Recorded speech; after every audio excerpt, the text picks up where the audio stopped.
Today I'm going to show you how to make a Hibernate shortcut on your desktop. Right click on your desktop, hover over New, go to Shortcut. Now type in the following command. I'll include this command in the description below so you can simply copy and paste.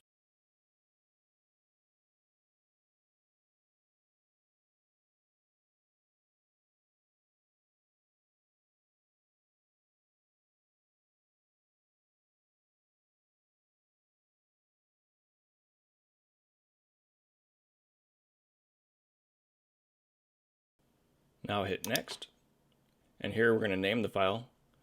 We'll just name it Hibernate. Hit Finish. Now we'll just change the icon of the shortcut so it looks like a shutdown icon. So right click the shortcut, go to Properties, change icon, and here we're going to change the file location. So we'll just delete what's here, and we'll type in the following file location. Again, I'll include this in the description below so you can copy and paste.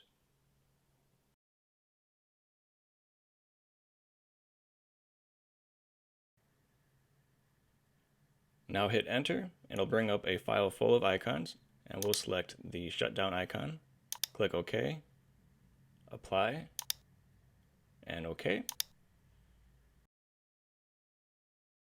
Now you can move it over to anywhere you like on your desktop, or you can drag it and put it into your taskbar. After doing this, you can delete the shortcut on your desktop since it's no longer needed, simply by right-clicking and selecting Delete. And now when you click on the shortcut in your taskbar, your computer will go into hibernation. If you found this video helpful, please like and subscribe, and if you have any questions, please leave them in the comments below. Thank you for watching.